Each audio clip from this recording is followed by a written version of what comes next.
So when you were coming up, like it would just be the same posters, you know, en masse. The only two people they signed was Amarda and myself. I've never told that story to anyone. I thought it was great how he brought punk to electronic music. Graffiti across my face, said some nasty things. You know, we didn't give a about what was going to happen next week. I found that kind of club DJing was pretty lame and boring. Wow, that's a real 90s poster. You're like the headline there. Don't you ever f***ing talk.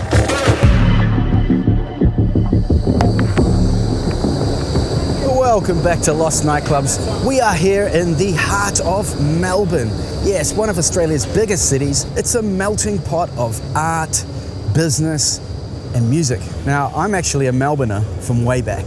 Yeah, I'm an 80s Melbourne kid. Like just over here, up that escalator, was a shop called Heaven, and it used to sell things from America. And back in the 80s, that's the only place you could go to find stuff like Starburst and Jelly Belly.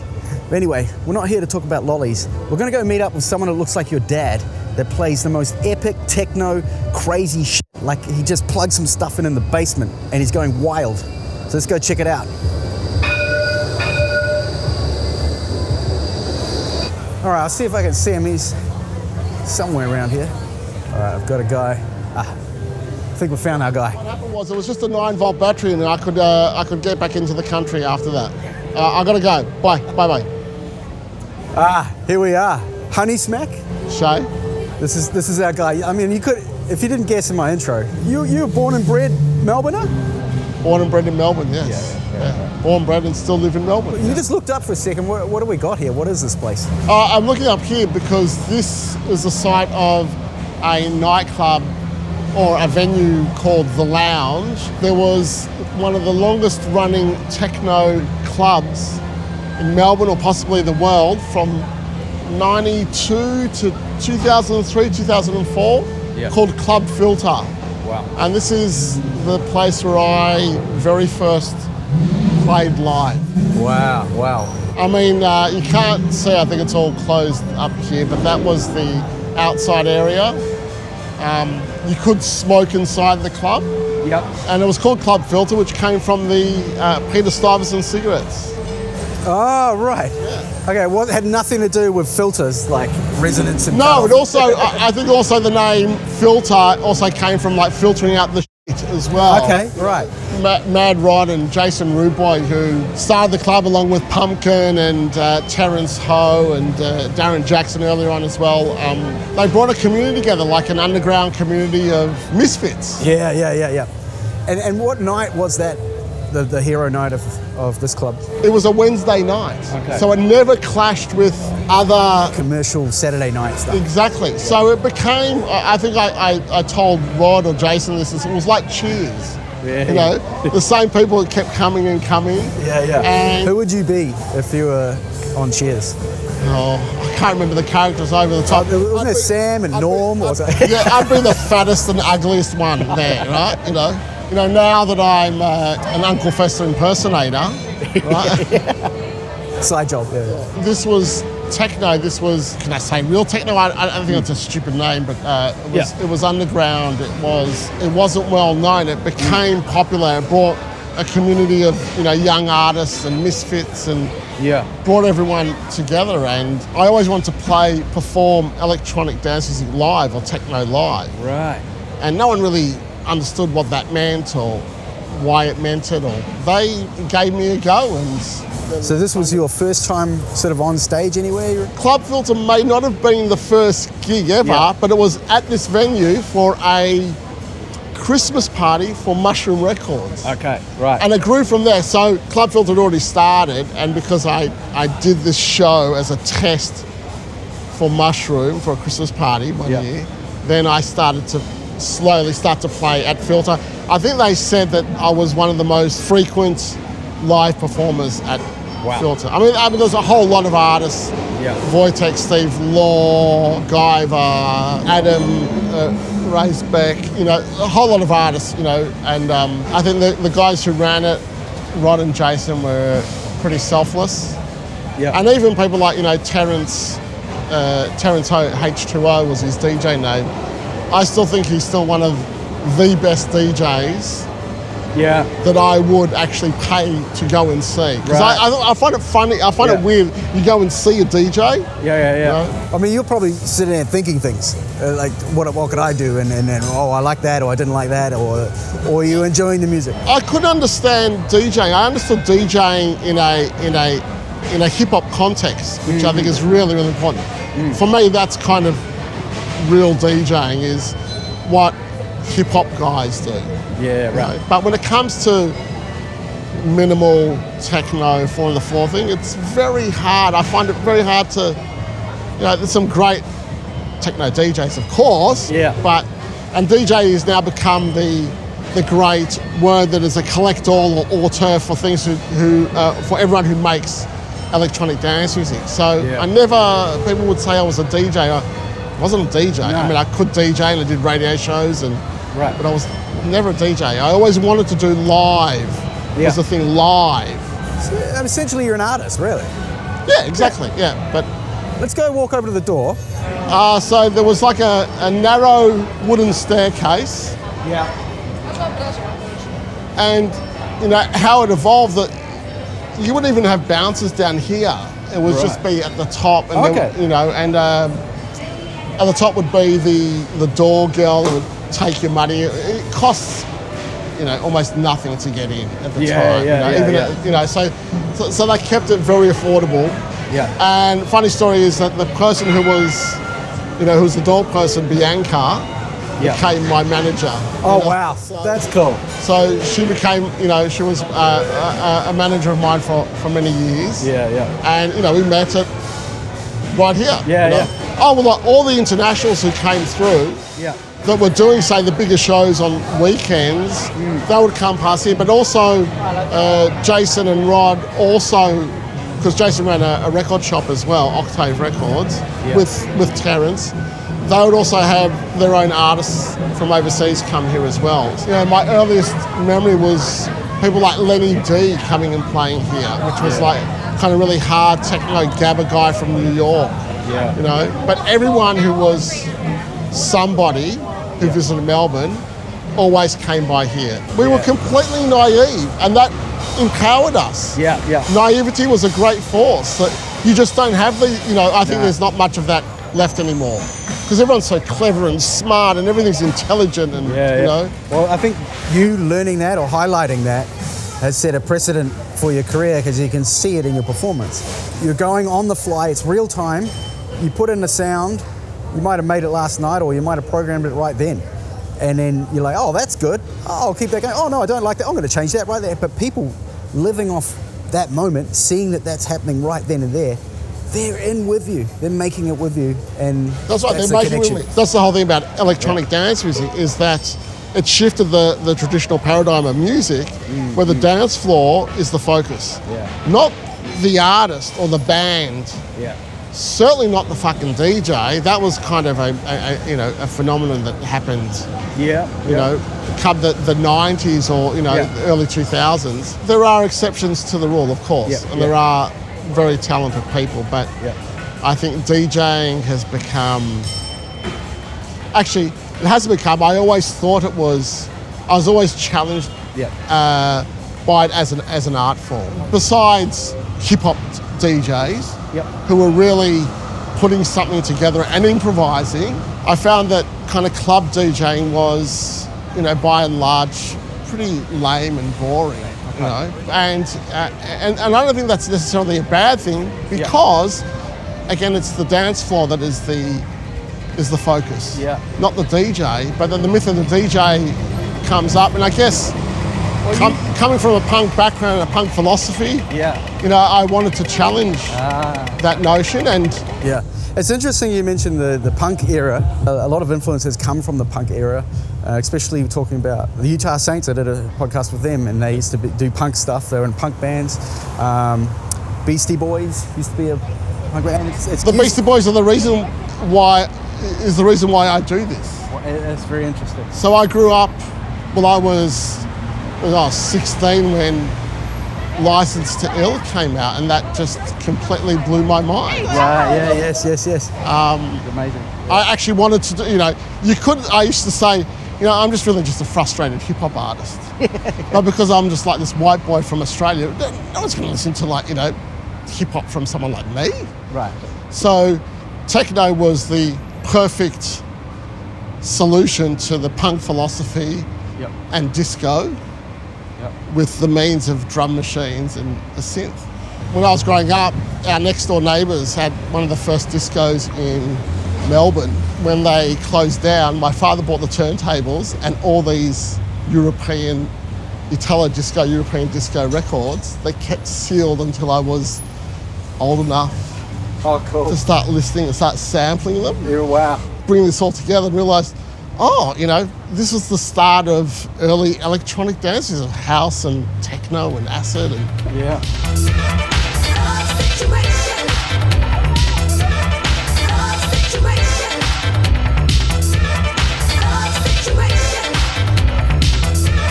If you're a fan of Lost Nightclubs, we're having a gig. It's in Auckland City, Mothership, July 19th. Come on down where we play old school music with some of the best DJs from Auckland. See you there. So this is Chapel Street, South Yarra. Yeah. So fringe of the city. Chapel Street, kind of fashionable. When I was young here, Toorak was the kind of hipster place. When the yuppies lived in Toorak. Is that Toorak, South Yarra, kind of same. Okay. Right next to each other. Right. I haven't said those two words in about 20 years. The word yuppie. Yeah, that was the thing, right? No, 30 years maybe, or 35. I think all of Australia are yuppies now. Right. I don't think how do you define a I don't even know. I can't even remember what it was. But exactly. So this is all now completely built up and, with apartments and high-end boutiques.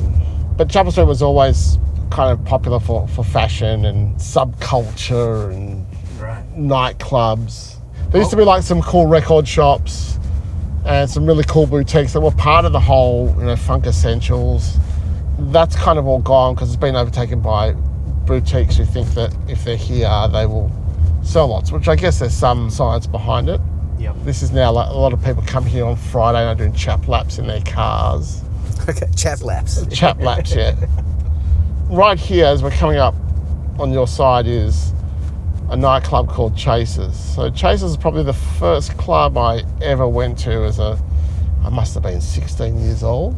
They had a night, must have been 87, 88, called Express. And this was the start of what we term now house and techno and even hip house as well. Yep. So there was no real name for it at that time. And then techno, house became like a catch-all. Then techno became a catch-all. Now I don't even know what techno is. But I was there I started going there at 16. That was kind of like high energy Euro music. And then in 88, I was every Friday night going to hear DJs play music we've never heard before. We didn't even know who those DJs were. I mean, it was John Corse, who I now know. But, we didn't request tracks. We just wanted to hear something that we've never heard before in our life. And we're just like, our minds completely blown by, what is this? Yeah. These days, people want to hear what they've heard on the fucking radio or on their fucking playlist. It's just so inane, What better place to go hear some new music in a club with bass bins and, underground. And right here is Revolver Upstairs. Well, let's go check out that. So right here is Revolver Upstairs. And this used to be a huge department store called Walton's. Walton's, which was like a Target come Kmart. The reason I know that is because my father had a shop across the road here in the 80s.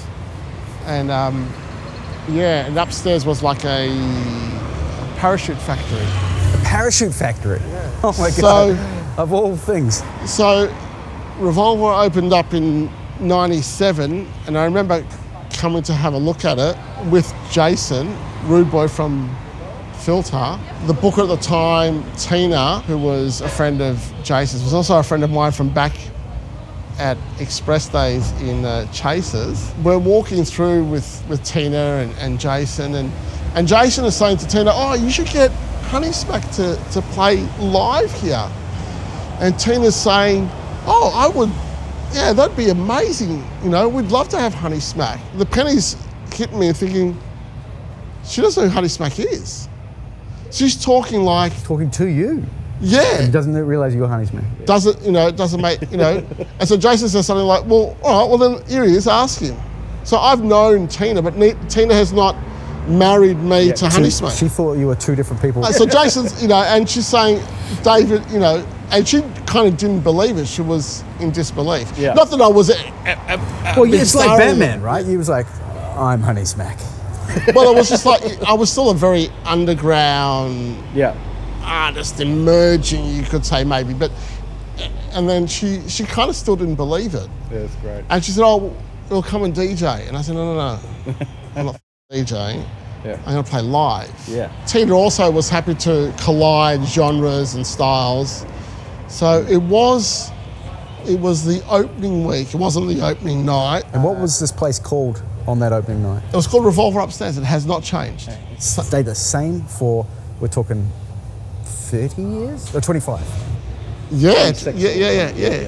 She said, okay, so she booked me to play a particular night. I had the Mavises, which were kind of like indie, well not indie, like a pop band in Melbourne, kind of big. And they still didn't understand what live was. And I'm trying to explain, well, I'll bring like, a drum machine and a synth, and then I kind of perform it in front of everyone. Yeah. There's no records or anything. She said, yeah, all right, do that, kind of thing. So I remember I came and it was a really hot night. Yeah. And it was like fucking packed. You could not move. Right. I remember doing kind of sound check early in that evening, about 6, 7 o'clock. Even the sound guys didn't quite understand what I was doing, what I was about to do. They didn't even have a table for me. They gave me like a bookshelf. It was really like, I was about to play to, a rock audience, which was what I really wanted to do. I get here at the night and it's packed, and I've got like some mates with me, and they just want some beers. And from the house guy said, listen, get ready, you're about to come in. And Tina said, play 20 minutes, that's all you need to play, 15, 20 minutes. Nothing, yeah, right. Because I don't think they were sure either, they weren't sure. So it was really just to support the band. I got to the bar, and like right next to the stage, and I said to Tina, can I get some beers for my mates? I'm not even a drinker, I'm here trying to look after my mates, get some beers. Tina said, we don't have any drink cards, just tell them it's okay with me. So I'm saying to the bar, the bar person, can you get me some 4 beers or whatever it was? And I said, Tina said, it's all right. She says, who are you? And I said, and the sound guy's like, hurry up. Yeah. So I've like thrown $50 across, I said, just give me the drinks, kind of thing, right? So got the drinks, got on stage, and then I'm just doing my final kind of check. And then this kind of taller, slightly, older guy comes up, brings me closer, says, don't you ever talk to my staff like that. Wow. And I'm like, oh, fuck. And I'm trying to say, no, sorry, but I didn't have time. Yeah. Right? Then he brings me closer again and goes, this better fucking work. Like, he put the fear of of God in me, kind of rattled me, but not in a good or bad, it just rattled me like, Yeah. And I had to put that away very quickly, and I start playing. That person turns out to be Camillo, who's the owner of Revolver. Oh my God. So Camillo is with Tina right there in the front of the audience, and I'm starting to play, and the crowd are going fucking nuts. Right. Right, you can see them. Thank God. They are like crying and laughing. They can't, the look of like, of shock on their face, but in a really good way, is like pretty amazing. And it's approaching like 20 minutes, and Tina says, got to keep going. You don't have to improvise. So I keep going. 40 minutes pass, an hour passes, and I was supposed to play 20 minutes. Wow. And I'm like, remember it's a hot night, it's packed, I am like spent mentally, physically, financially, sexually, whatever you want to call it. And I've actually like jumped down, I said, Tina, I can't keep going, right? Yeah. I don't have much left. She goes, you must keep going. I'm like, fucking hell. So I think I did another 15 minutes or so, 15 minutes, and I was fucked, right? Yeah.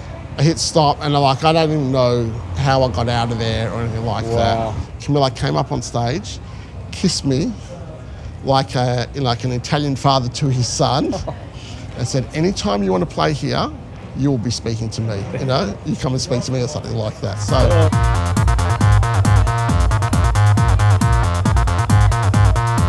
Now, I was just looking over here, and is Groove Amarda playing here? For God's sake, like, look at this. Yeah, So from that story of like an opening, Groove Amarda's playing here now. Like, that's impressive. So I was 25 years plus So I was later. signed to Zomba, Yeah. and the person who signed me to Zomba, the only two people they signed was Groove Amarda and myself. Wow. So that you didn't even know that, you just said that. That's full circle, isn't it? And I once said to Groove Amarda in an interview, I asked them why their music was so boring. Oh my God. Without even knowing that I was saying that to them.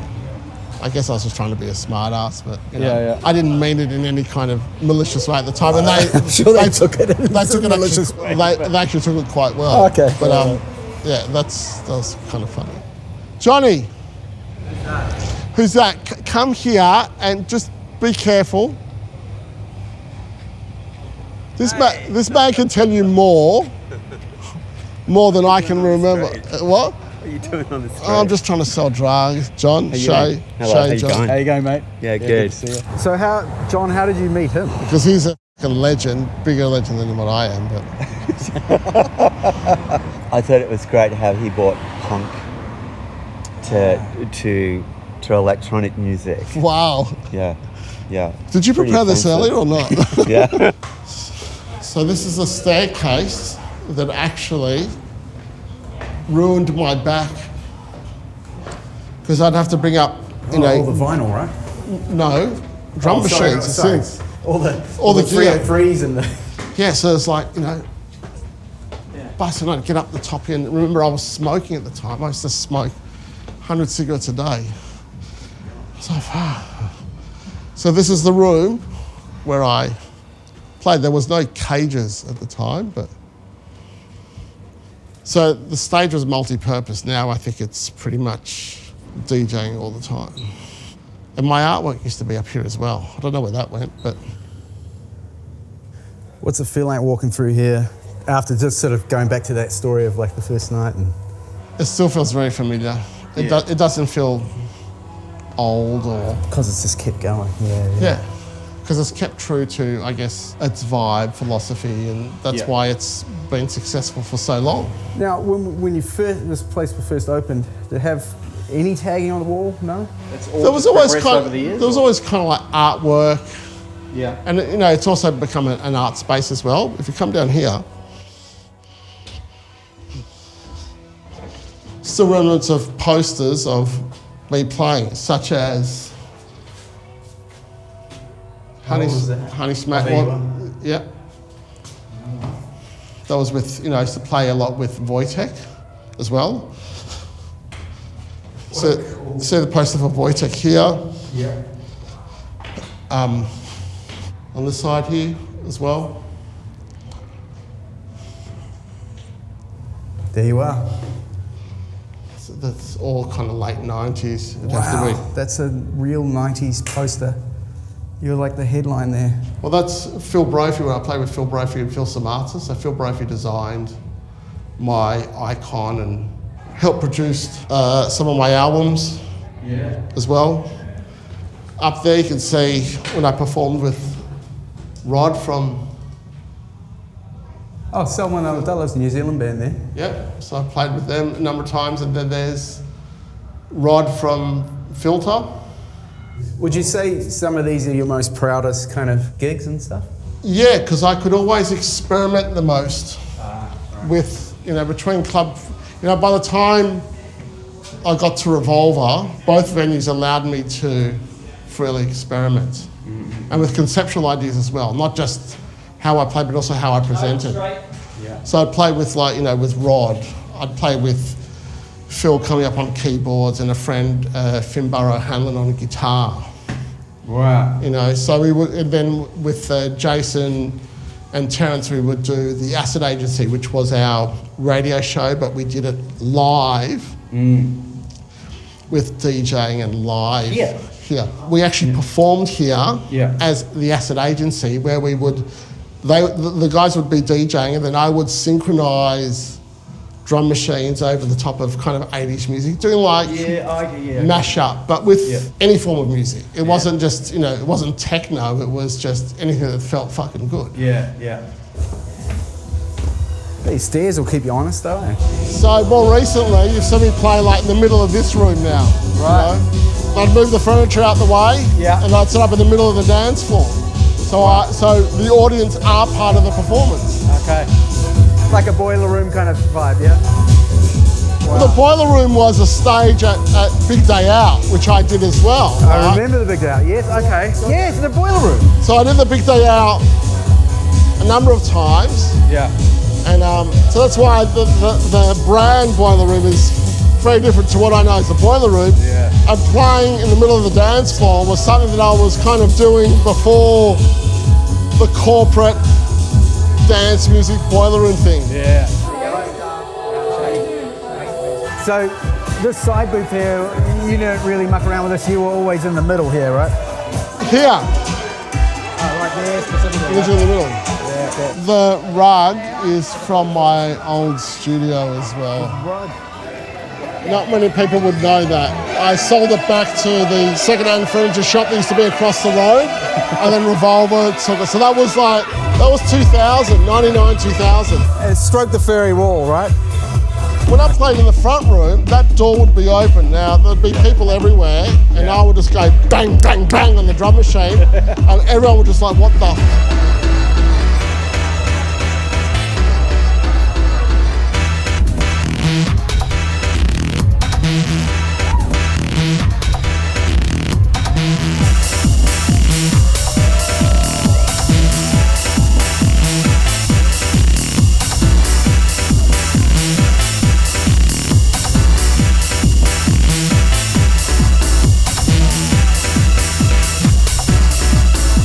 There was no cage when I played, so I could see right through, and I was so obnoxious that I would look at people like yeah, come on, I'm about to play, kind of thing. Yeah. Gather the herd. Yeah, exactly. So, many shows in this room, and I think the stage has actually grown. It was definitely half the size. Yeah, the stage would have only been up till about here. It was quite small. I think they've extended it so people can, smoke their cigarettes on stage, or whatever it is, or whatever they do, have their drinks. The perfect room for a clubbing situation. Beautiful floors, high ceilings, but it's got this rustic kind of warehouse look to it. They also had like images of me up in the booth with, graffiti across my face that said some nasty things. Oh, okay. That's not very good. But, happy to have been, because love and hate are very closely related, right? I mean, when you have point of interest, it comes with the territory a bit. But so, yeah. What's been the secret, do you think, to this place surviving this long? I guess it's a boring answer, but I think it's also being able to move with the ebb and flow of music culture and and hospitality and being able to adapt and not being too married to one particular idea. Yeah, right. And how did you come across the name Honeysmack? Breakfast cereal.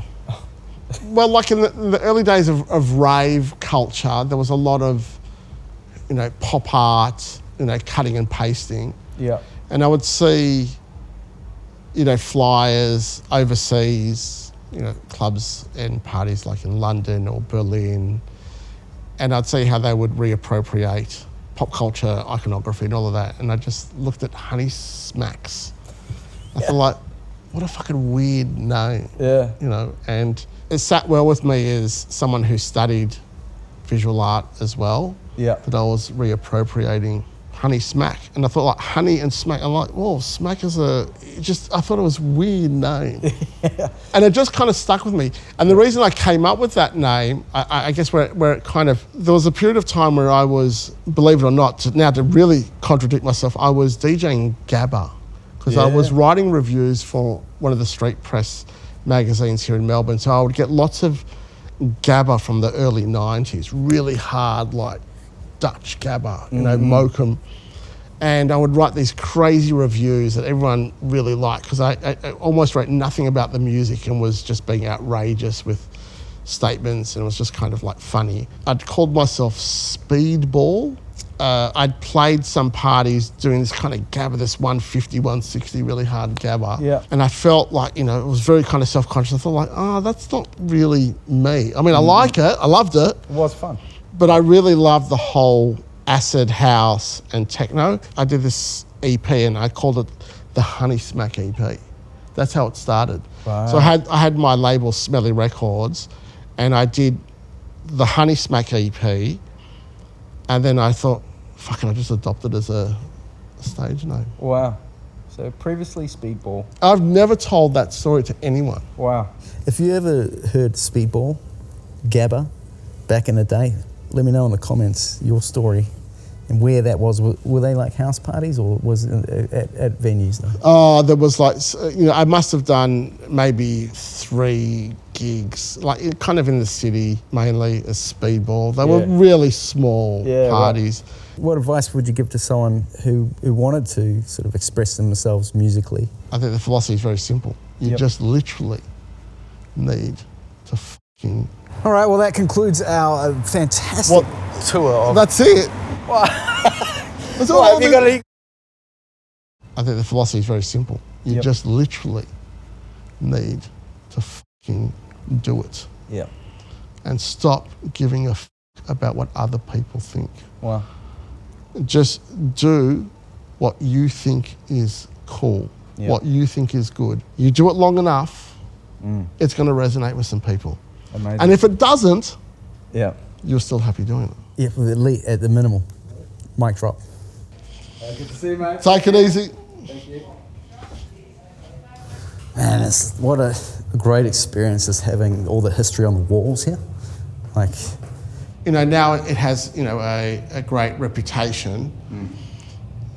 So when you were coming up, like, it would just be the same posters, you know, en masse. And you like, you know, it helped kind of energize the performance as well. Not just for the performers, but also for the audience as well. It's like, you know. We're going to the best. Yeah, exactly. All right, well, that concludes our fantastic tour of... That's it. That's all. Have you got somewhere else you want to go? We've only been talking for like 20 seconds. Hey, no, we've had a good run, but I'm keen for more. But I'll come back next year. What a fantastic insight to your career and how it went through these different worlds and how they shaped who you are, and they gave you the option to be able to perform in front of people, hone your craft, and give everyone a good time. No, thank you. Check out Honeysmack, Google him, there'll be gigs coming up. Check out other Lost Nightclub videos. We've got a heap more coming this year, and we've also got other ones that you may have not seen. Link in the descriptions, and also subscribe, like the channel, and buy a t-shirt. Yeah, buy a t-shirt. Yeah. How do you think this guy makes money? I've only sold like this for free. 70. Buy a t-shirt. Get 1,000 of them. Show some love. All right, thank you guys. Thanks, Shae. Cheers, mate. And thank you. That was awesome. Thank you.